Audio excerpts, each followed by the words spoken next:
Oh, good. All right. I might say that you are now. You can do this anytime you wish. The ticker is ticking. So there we go. Ladies and gentlemen, please provide your attention to this young individual here, as he takes the mic and stands stiff. Forth.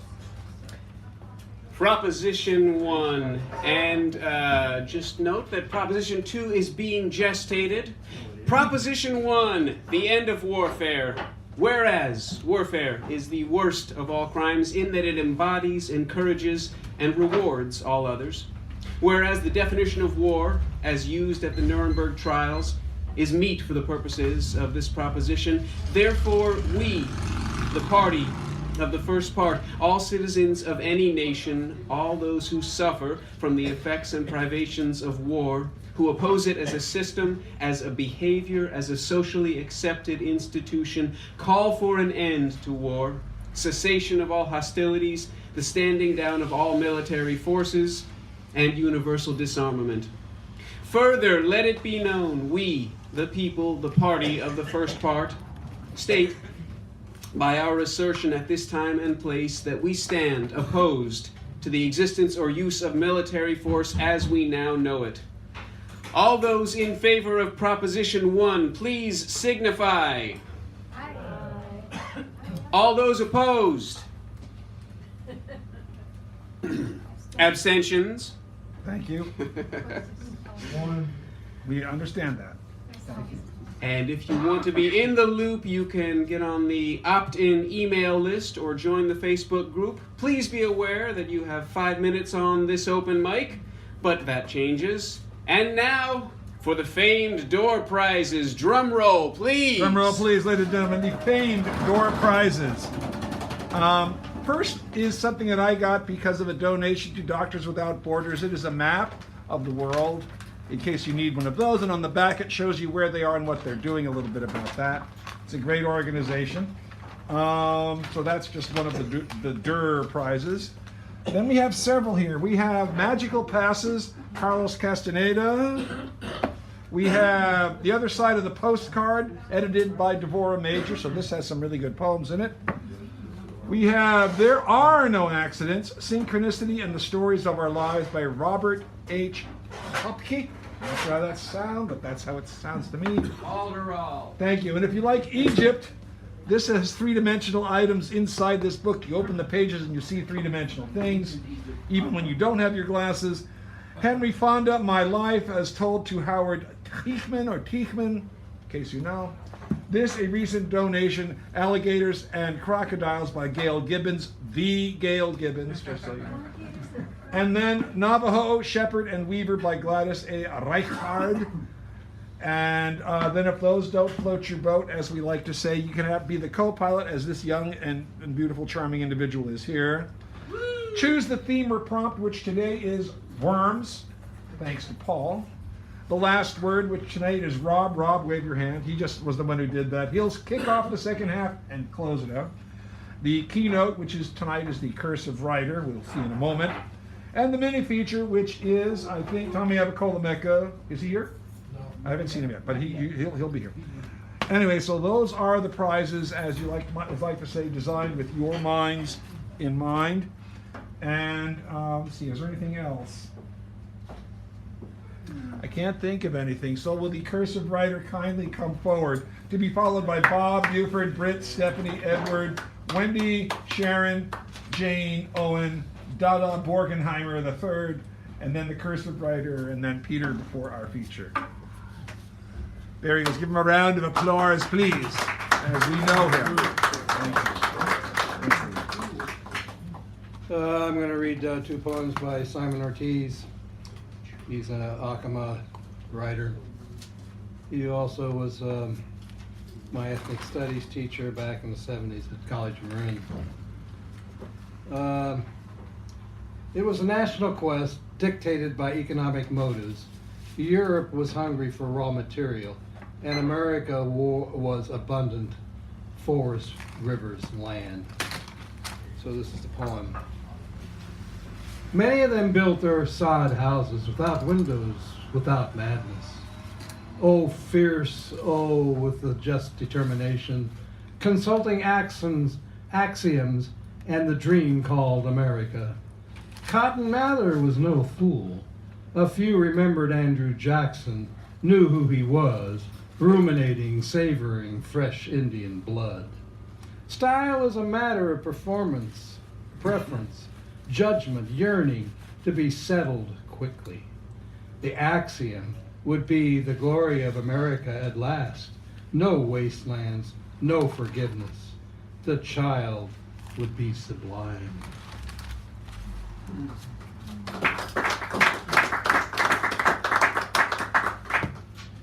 evidently, there it is. Repressions works like shadow, clouding memory and sometimes even to blind. And when it is on the side of national scale, it is not just good. In 1969, XXXX Coloradians were killed in Vietnam. In 1978, XXXX number of Coloradans were killed on the highways. In 1864, there were no Indians killed. Remember My Lai? It's 50 years. Nobody knew what happened. It wasn't only the senators. Remember Sand Creek.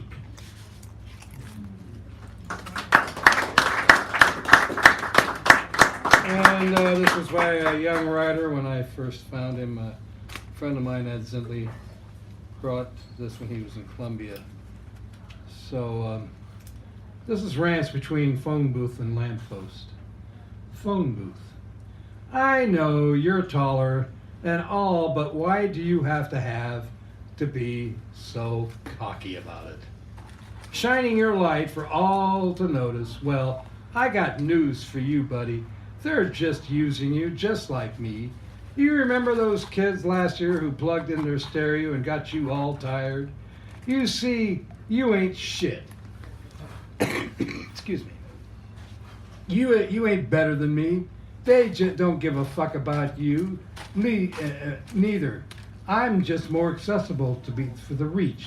So they breathe all over me, leaving needles and shit. Always fucking checking me for change. But I don't care. I get 'em back. Yeah. I know when they ain't looking. I be taking their nickels. Woo! I know what makes them mad. They start to beat on me, but I don't mind. Just the look on their faces when they know they ain't getting that shit back. I love it. It's worth the beatings. And there you go. He's taking the attribution sheet so that when he comes up. Oh yeah, hurry up. There you go. Just. Okay. Oh, I got to see who the next one is. Bob. Give him a round of applause as he comes up, please. Board, ladies and gentlemen.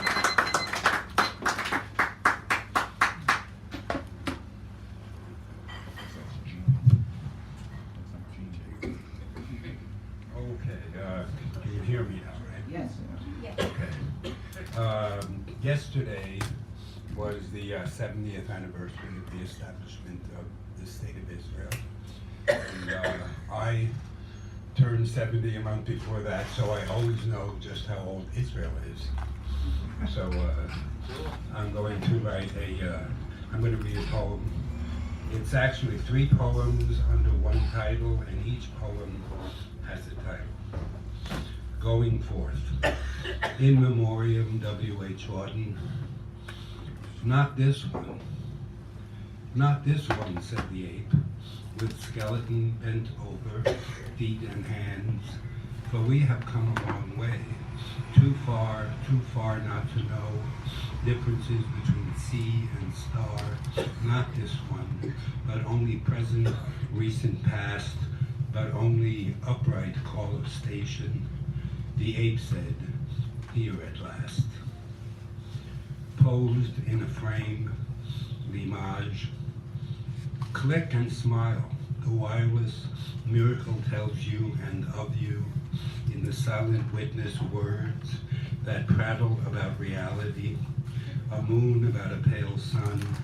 Click and be done with it. The image imagines no wit of circumstance in your snooze. It is not lost what you lose, but what you say lightly of it is the picture really of your perennial future past. That's all right. And one more, that's a part of going forth. I have a temptation. I have temptation to go further in the swelling surf, perhaps to drown myself in the liquid earth, whose sorry celestial light proceeds like circumstance, where willy-nilly rhythm whistles in like a dance, that shimmied me past guilt and shame and said, alas, the cruel redeemer, alas, sepulchral dead, who imbibes my bones? Shall I see joy at last? And the blue pale stars that comment silently watch me as I sidle into welcome, warming sea, knowing I ought to be reticent as hellfire touches me.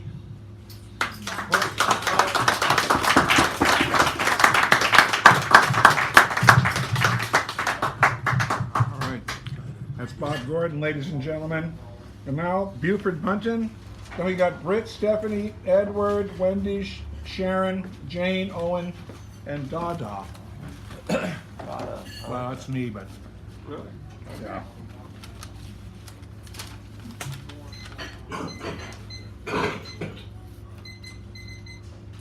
Sorry. That's all right. I like the sound. Yeah. You are beautiful. You who seem not quite sure about me, who comes and goes in my life, great and smart and whimsical, the two of us not quite understanding the poetry of our, at least for me, almost love. Right, that's it.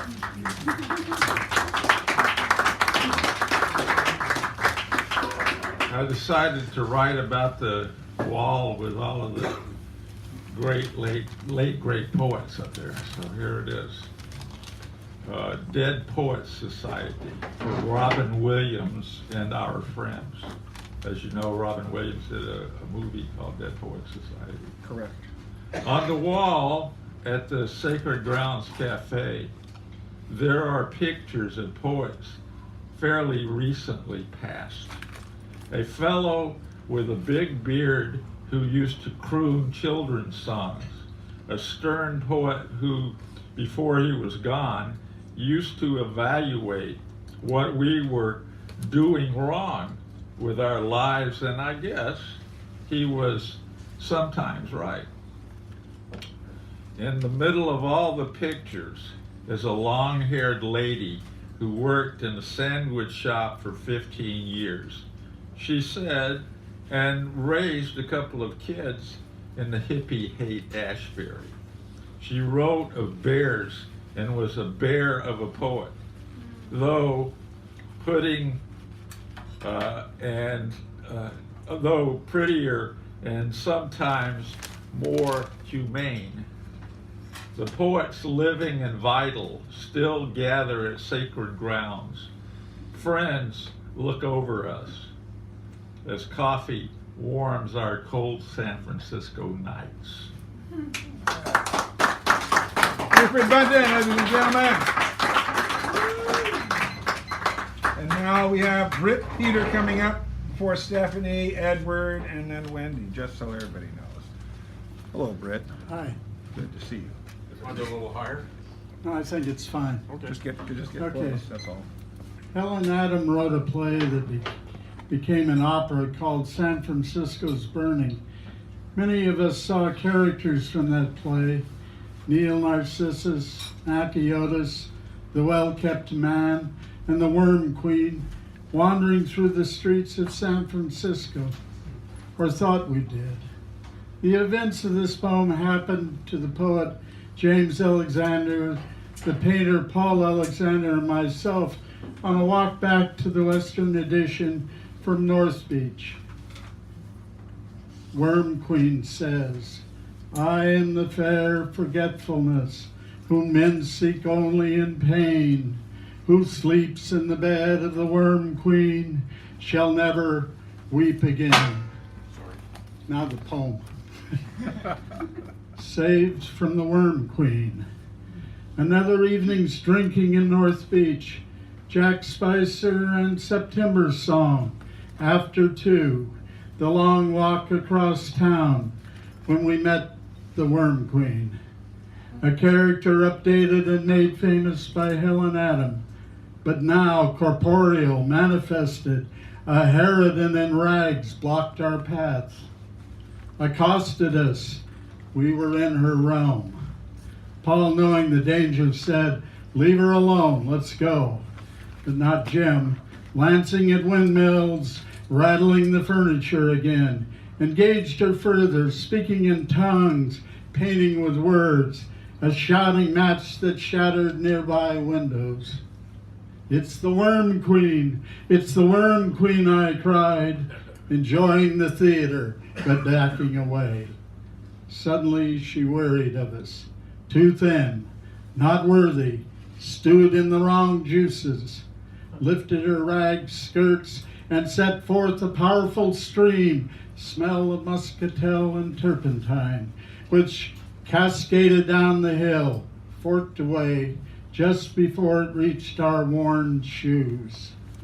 Cackling, witch jump, sinister elation, lightning lit the scene. See what you've done? The forked stream, reunited behind us, rolled further, bubbling into the gutter. Almost sober now, where'd she go? In our alarm, missing the puff of smoke. Proof positive, but somehow saved from the Worm Queen. We journeyed on, shaken and relieved.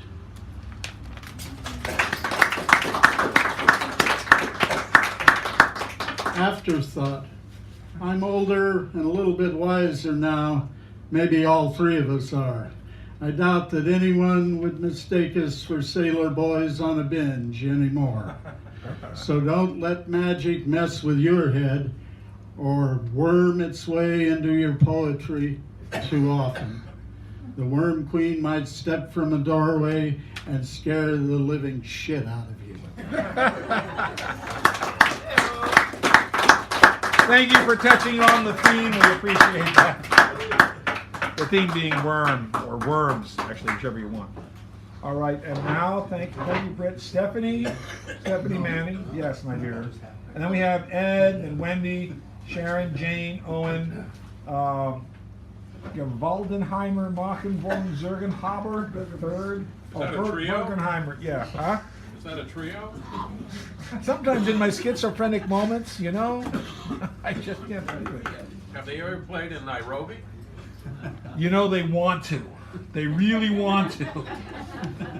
But they wear those hats, which just, you know, doesn't go with anything. So, you know, that's what I say. Give her a round, please, Stephanie Manning, coming forward.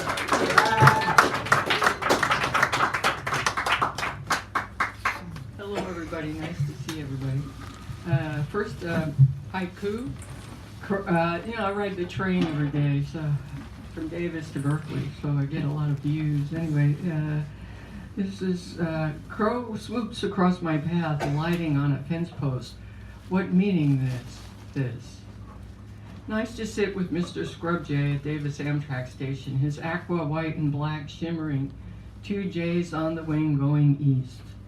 And now Richmond, tent cities line the tracks, dome tents out on the marsh, junkier beside graffiti, leave the rolling criticism, garbage strewn everywhere. What verb does strewn come from? To strew. What kind of a word is strew? And do the homeless hold those in disdain for words strewn everywhere? Yeah, strew it. And this one's called Black-Throated Green Warbler, and this is dedicated to Evan T. stuff. Okay. Evan T. Pritchard of the Micmac tribe, who wrote Bird Medicine, and also just had a book come out today called Redhead Band. In the dense corner of the canopy of distance, you sit and sling your heart out, calling, calling to your love. What love? Calling, calling, what love? And this native guy, forlorn, sits on a fallen tree, there in the forest in Maine, listening to your singing, hearing you, hearing your song. He knows from folklore where your visit, what your visit means. He hears the answers you bring. He knows from ancestral Indian tales given to him by his aunt. And every bird visit contains hidden meanings. All that's required is the quiet asking, immersion into nature, into the forest, or even Evan at home in town. It's the quiet asking, searching, and curious observation of birds who come close, face you squarely, and speak without words. They try all the time, but you surround yourself with noise and deep trump fever, worry. Remember the function of angels and why they have wings, and look to the eagles. The answers may come in the quiet in between. Ebony Manning! And now the honorable, the esteemed, and the very righteously welcome Edward Mike Oh Hughes. my goodness. Did you put my name? Rosie, right? Yeah. Yes, you're on. I saw you and I recognized you and Could you everything. just put me on there? I don't want to get out. Yeah, I heard you're on. You're on there, he said. Yeah, yeah. On there? Yeah. Yes, when you walked in, I remembered who you Okay. were, so I could put. I do that Did you normally. put Dusa Althea on as well? What's the first name? Dusa Althea? Okay. Yeah. Thanks. All right. All right, there we go. Sorry about that, Mr. Ed. This is just called Song. A boy and a girl together aren't any more together. Oh no, no more. Not this year, not ever any year. A time, some months in the last year, a lost boy and his dear one would touch each other and smile, soft smiles. But now, no more. Oh no, no more. Not this year, not ever any year. His dove has fallen. He has no love. Her dove has fallen. She has no love. Their love has fallen. They have no dove.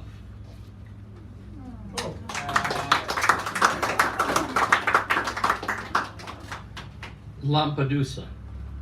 Hot, a child delirious with fever, confused, stunned.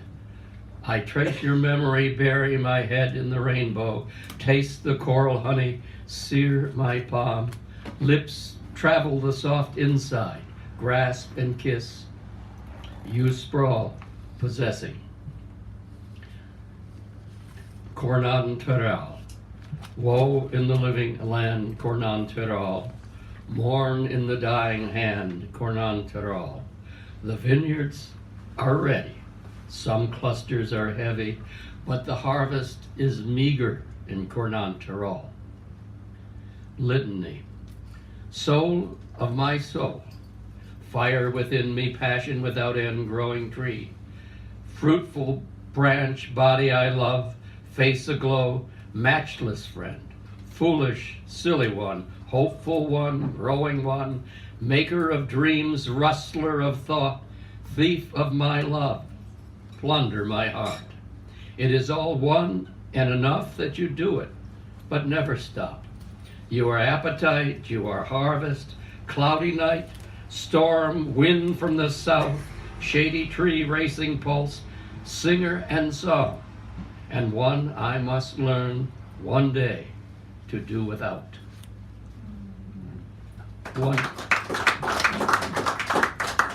Wonder, stark, splayed, sterile, inflammable, our desires are fallow, loose, wet, floored as we cry out, fallen, eyeless, bent, minds feverish, knowing death has no beauty.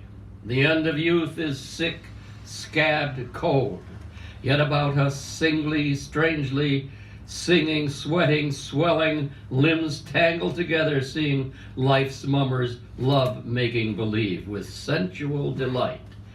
Can such mystery musk be heated in the head?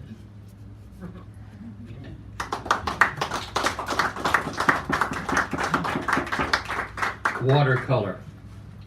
Comprehensibility has all the alley flavor. I left what I have left as I have left it.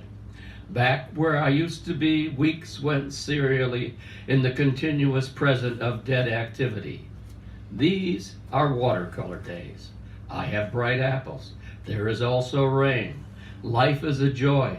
That is true for me sometimes. At times, it is not so. This life, I know. Thank you. And me too.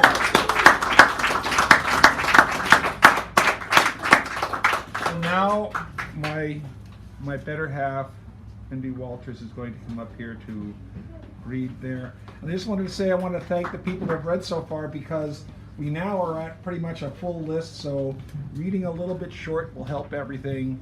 And most people have already done that without even me saying anything. You know how I am. I wouldn't say anything if my life depended upon it. Stop using it all up. What? It's my life. Let me live it as a blonde. Welcome, everyone. So good to be back. I missed some weeks. Yes. I'm going to start with a quote about nature. This is by Richard Jeffries. Every blade of grass, each leaf, each separate flower and petal is an inscription speaking of hope.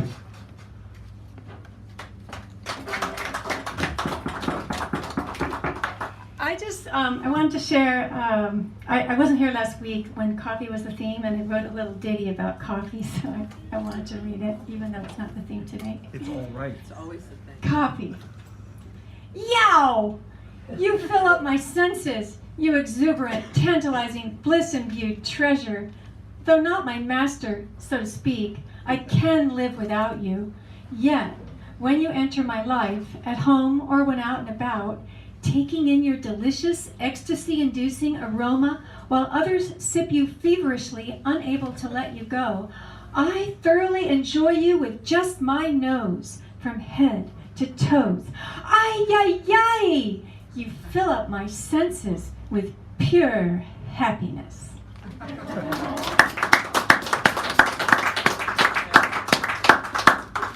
Thank you.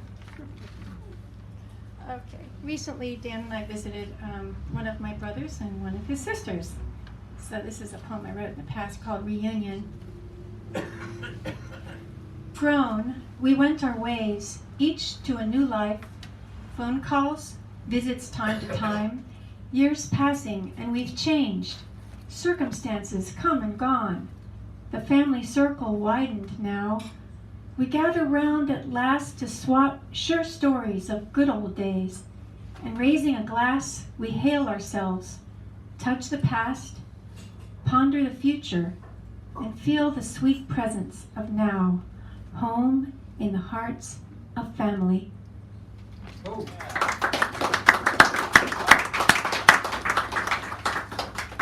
Okay, and I haven't read this for a while, I think. I was on the beach one day, and my imagination just went all over while I was in the sand.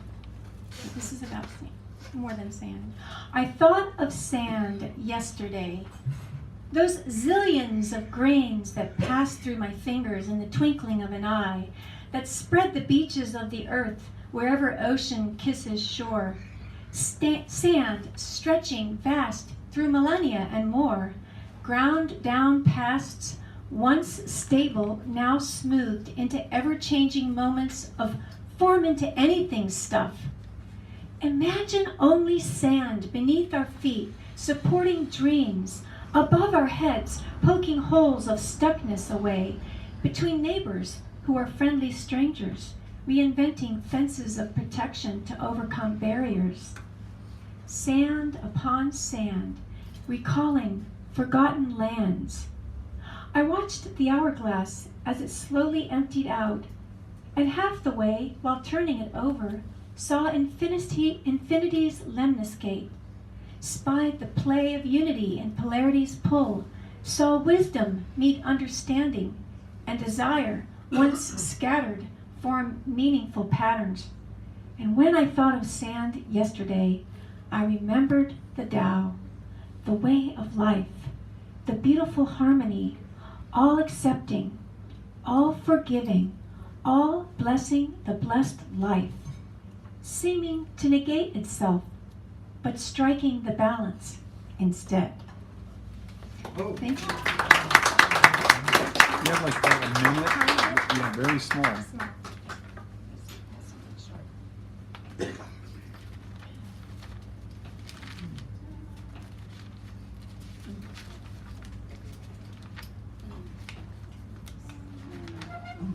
Okay, I'll just read a few short haikus. All right. I wrote these in April. I was going to try to write a poem every day, and then I fell off the wagon. So I'm going to try again next time. Some nations build walls.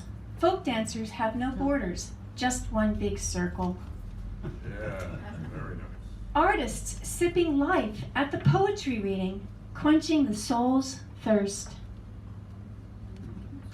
This rousing choir, singing to ecstatic crowd, all they need is love. Thank you. Thank you, Wendy Walters. And now, the co-host of the evening. Give her a round of applause. Sharon Scott Kish. Tricia's coming up, and there she's the co-host. She's tolerating my idiocy very well. She hasn't distanced herself. Not much anyway. So, Yeah. we appreciate her patience and forbearance. Okay. Tonight's worm. Yes. This is called As the Worm Turns. Face it, boys are encouraged to find and play gross, slimy things, especially if it will make people shriek with fear or disgust. Anything with warts, rugged eyes, bugged eyes, claws, or hisses or croaks. And if it growls, that's better. Little girls, not so much. To country girls, these are just a way of life. Want to see a grown woman cut up a worm? Let one get in her garden and in her way. I have found that these women yield these hoes like a guillotine.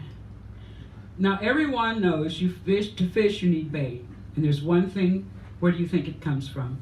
Oh, it could be chicken, it could be gators, it could be bacon, it could be crawdaddies, it could be ground meat for turtles. Little mice for the bigger fish, flies tied with precision, colorful, quick moving in the water. Gotta catch the fish's eye. Pieces of mook and elk hair spend days time searching for the right fly. Hours in the basement perfecting the right shape, right size and color. Still, no matter what you do, you have to go to the water and see what's attracting the fish. Ask any old codger you see on the bank or on the boats, and they will tell you what's biting and what's not biting. Could be a horsefly, dragonfly, mosquito, just depends. Now on the other creek beds, it's a crapshoot. Most of the fish aren't as choosy as the uppity trout, salmon. Those carp, whiting, and catfish, wide-mouthed bass, crappie, and buffalo, they want anything from popcorn, potato chips, french fries, hamburger, cotton candy. Observe them around amusement parks if they have ponds. Time was some people, yes, I mean, you know who I mean, would not eat catfish because it's a bottom feeder. Well, I don't care what you say. Catfish is good. Catfish. And get over it. What do you think is on the bottom of those ponds that they eat? Freshwater ponds. Okay, after the catch, here we go. You take it home. But boy, a strong, steady hand from those old women, they know how to cook some catfish, honey. And trying to skin one is like trying to get a rubber off of a burnt tire rim. And once it happens, it's good. Now my grandfather, as you've all heard, well, I'm his partner. I ride shotgun. He says we're gonna fish. Okay. But I had a bad experience fishing in Minneapolis when I was about 2.5. So we go down to one of the lakes in Minnesota, And there's an ice cream man and a popcorn man. And my aunt's friends say, okay, let's teach the baby to fish. Okay. So they hand me a pole with some bacon on it.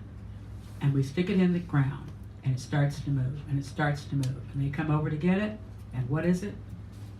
A fucking turtle. I wanted no parts of it. So when my grandfather said, let's go fishing, I'm not so fond of all this.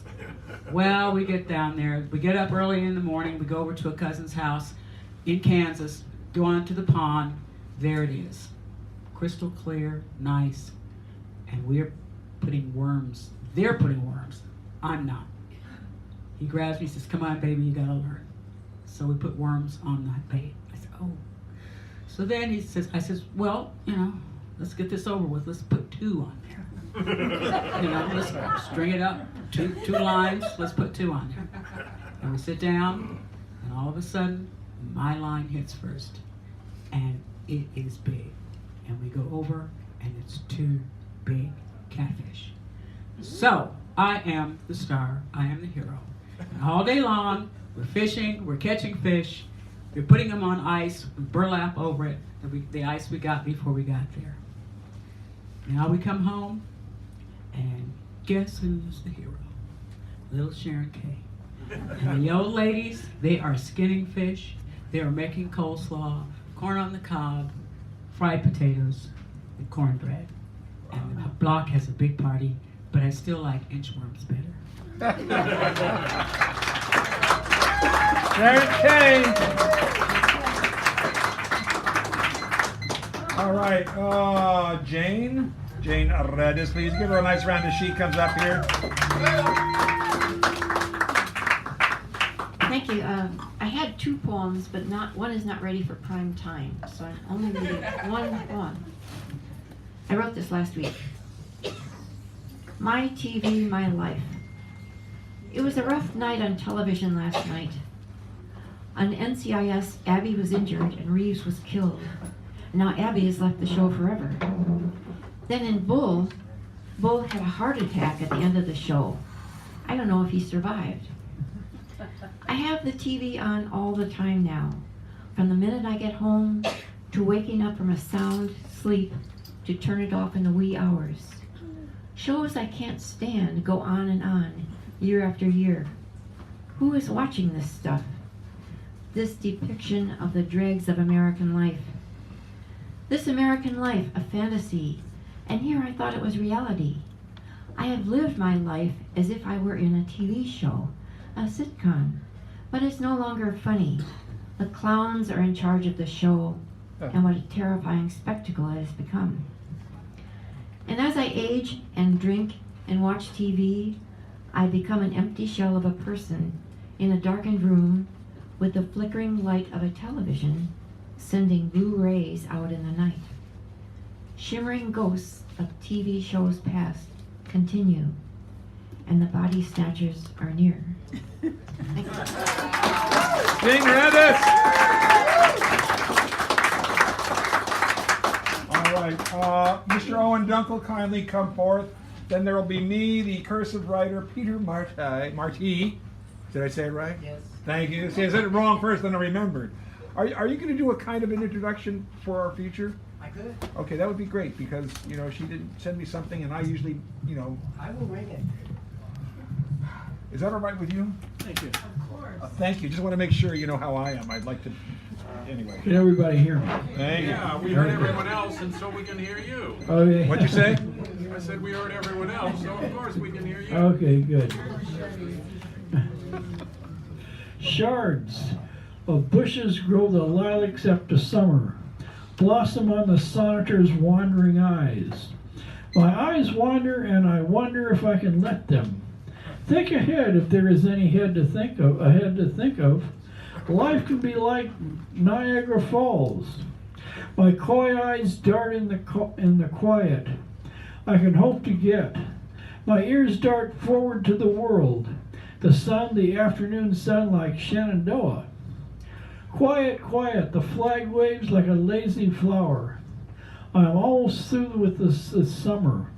Autumn pines away for itself for what is left of summer's heat and joy. My lines gasp.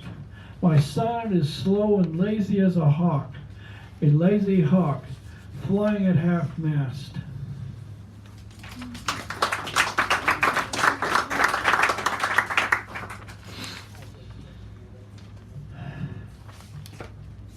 Horses walk under the sky.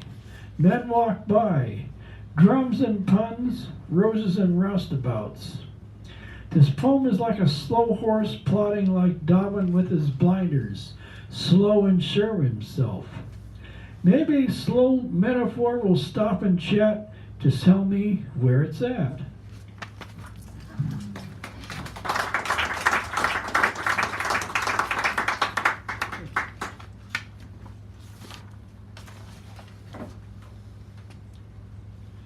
Thank you. Poem alone. I have plotted my plans for the future in the serene sea, my love of love and loves. How many times have I told the future that it is like an hour that has sped by like a rhyme writer across space and rhyme? I rhyme less to try and get somewhere. We are sure of it is around the corner. My corner, your corner, the corner of the horner. My tongue has tripped over the mist of Holy Writ, blind as a blind man in Kerouac Alley, tapping like old Pew in a blank and white cane. I write this from a fun man. I am bagging the Rays in Washington Square Park at midnight.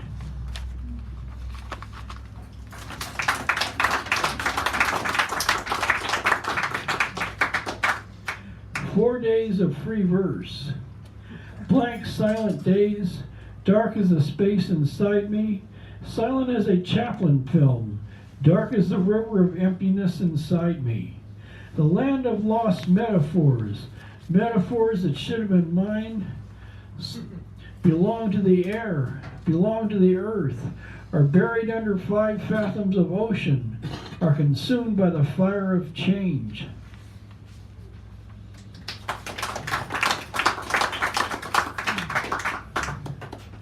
This poem is a mutilated torso. This poem is a mutilated torso that will find its way home somehow, will not find its way onto the pages of the New Yorker, but sit and stare into the ordinary air, will not become a metaphor, but will by itself, not myself, not yourself, but itself, shout its glory onto the page, into the alley of the next day. Thank you, Mr. Owen. Thank you very much. All right, Mr. Owen Dunker, ladies and gentlemen. I'm going to ask you to just tilt this so that I get framed in, because I can't do that and be up there at the same time. Thank you. All right.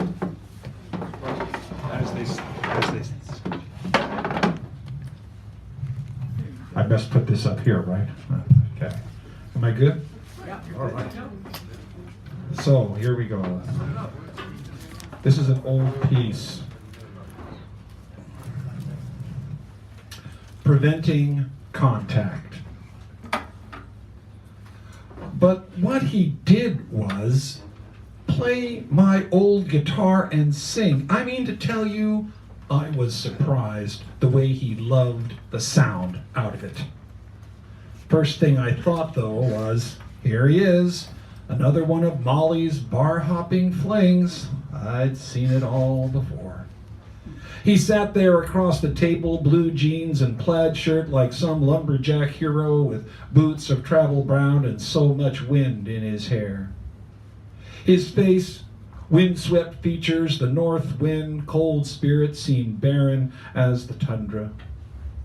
Unlaughing, never warm, his voice deep, smoked, heated through the cold nights at a fire or huddled under a bridge. I was afraid of his romantic rambling, myself being so settled. Then, in the morning after, showing me how to cook tortillas over an open flame, saying that he just loved butter as he spread it luxuriantly. The day he left, he spent some time and talked freely. It was later that I found it, a fist-sized sphere, dense metal, polished, mirror bright. In memory, I placed it on the mantelpiece. It draws in the whole room. As I touch it, my fingers curve away, bowing from themselves, preventing contact.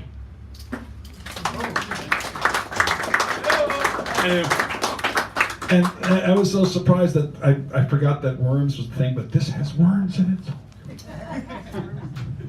End of day. This was written up in Corvallis, Oregon. It's a big farming valley up there, and if you've ever seen it, Yes. this is from there. Nearby, this window is wide open as the lowering colors of the sky silhouette a distant line of trees. The cool air is drawn in. Dusky, gentle wafts in its dark currents are carried all that the night is. The aroma of farm and field, newly turned earth, mown hay, the blossoms and pollen dispersed by the million billion plants of this far, wide, and green valley. It is the sighing daily breath brought on by the grand shadow swiftly, silently sweeping over all. Later, after the warm colors chill, the dark, the heavy night's air, incense carries more. The drifting dandelion tumbling unseen in air, the scurry of furtive life under fallen hay, and the moist soil with its denizen worms. In woodlots, motioning limbs occlude silent stars, an owl's feather falls. The unseen myriads of the air hum and zing, and shadowy waters slip over dark, cold, mossy stones. A distant train, a cat's eyes shimmer. Dew forms on the tangy metal of stilled machines. Yes, this air is ancient, and something's inveigled in its silence as each wan draft brings more than expected. For the earth's breath goes whither it may, over hill and dale, sleek along a night bird's moonlit wing, swirling idle papers along a small town's cooling sidewalks, the whispers of strollers, strands of perfume, dinners, and fresh pie.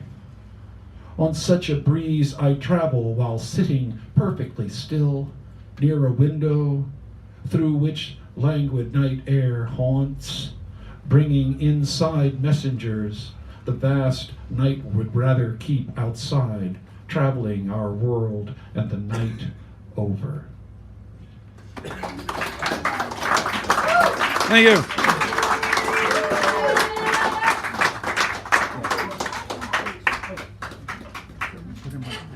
Let me see what's next. The cursive writer is coming back, followed by Peter Marti, who will do an introduction for our feature of the evening. Oh, just go right there.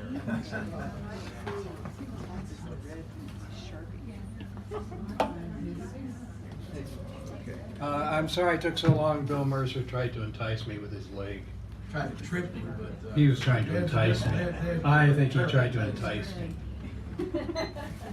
Such a fine man. All right. It's called Those Markers.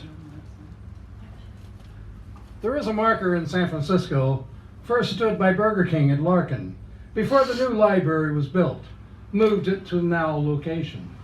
It is the Uson's grotesque image, but true of what it is and was and is being done to natives of California. Empire pushes its weight down, full force, man, animal, against human beings, humanity, with God, military, government riding the beast, who unknowingly works for their side, justifies their cruelty to the native man, represented to all the natives of California, and beyond the worst of genocide, annihilation was here. All across USA, there are now these statues, markers to our genocide Holocaust. In Europe, they build museums to their crimes of transgressions in human behavior, annihilation, genocide. Words used so often, I wonder if they have any effect. They build them so as not to repeat them. They built them so as not to forget them, being tested constantly everywhere. There is an opportunity here, though knowing USA unlikely, to gather these statues into the USA Holocaust Museum, where the Confederate white men on horses, to remind everyone who is in charge, along with these in celebration of the genocide, not only here, but against all those murdered for the lands and resources. Well, let that reconciliation begin. But I bet we will not be doing that or getting that Holocaust Museum. We're just too busy, tired, got to go shopping, visit friends.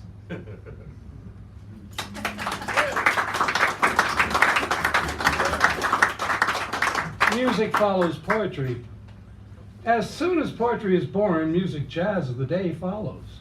Married at the very beginning, lasting through time, confidence. Then came USA, where African slaves never forgot traditions, music.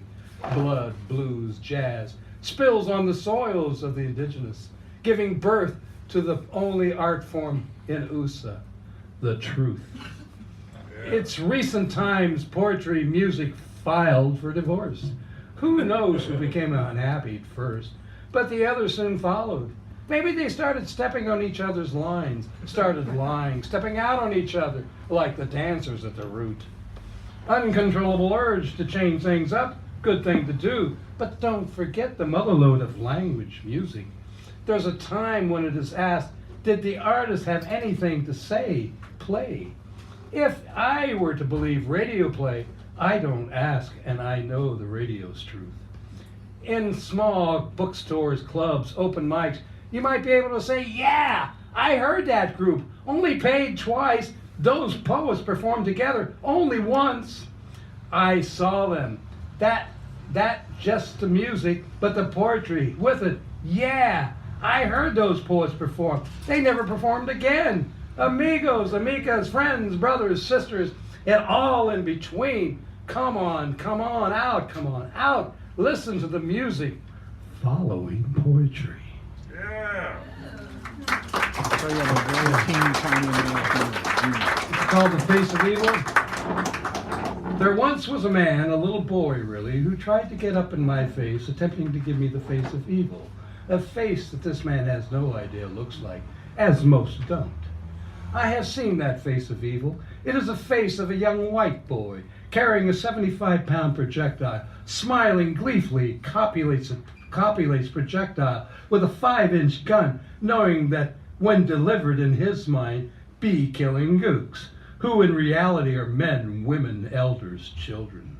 Evil is a smiling face. There are no horror movies or wannabe actors or makeup that could ever capture that face of evil, but the smiling face itself. Thank you. Thank you. The cursive writer. And now, Peter Marti will kindly come forward. He will do his own pieces, then introduce our feature of the evening, and I'll be reminded to make sure I make the clip of the feature. You want me to include you in her clip? I'll wait till you introduce her. When you do the introduction, that's when I'll make a quick switch here. Oh, thank you. Okay. Okay, so worms? Yes. The sick rose. Oh, rose, thou art sick. The invisible worm that flies through the night in the howling wind has found out thy bed of crimson joy and his dark, secret life. Its dark, secret love does thy life destroy. Yeah, that's good. Make sure he gets. Where's the attribution sheet on there? William Blake. Yes, thank you. Well, we'll get that. Thanks. I didn't know. I mean, you know. No, that's good. That's good. We like that. Oh, one of my favorites. Okay, this is kind of wormy too.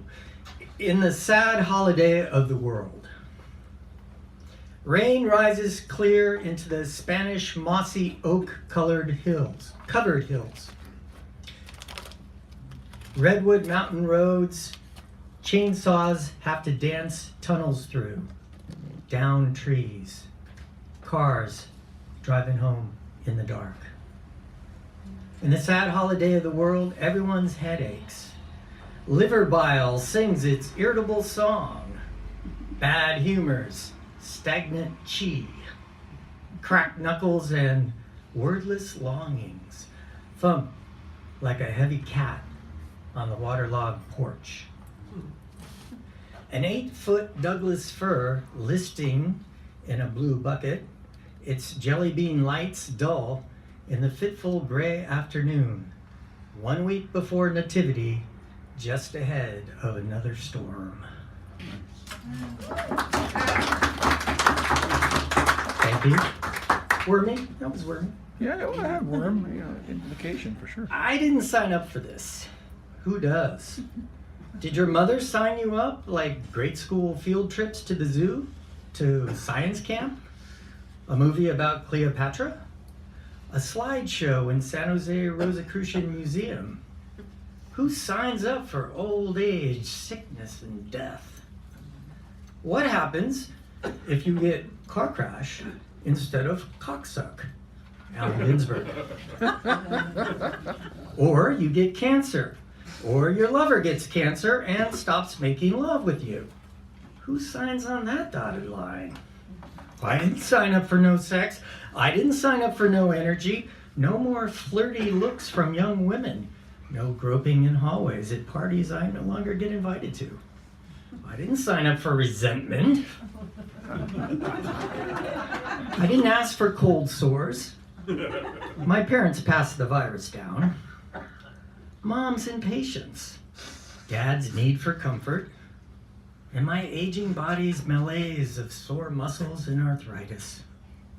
I didn't agree to keep sleep apnea draining energy, high blood pressure, blurring vision, or being a short, small-boned man when most women like them tall.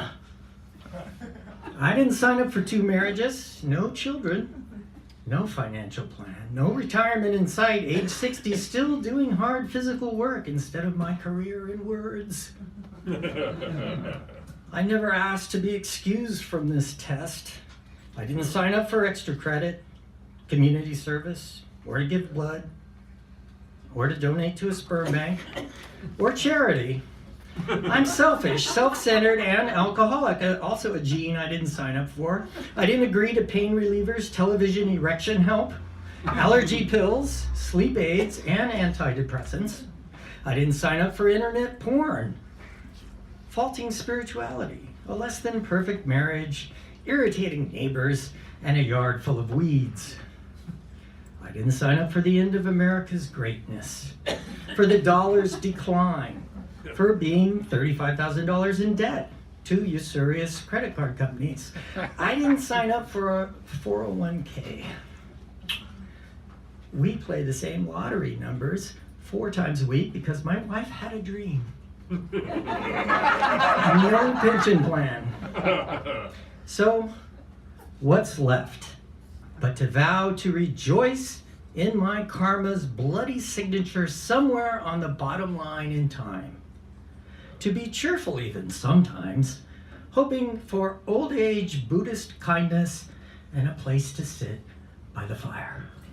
I'm going to reset this now because you're going to move into that.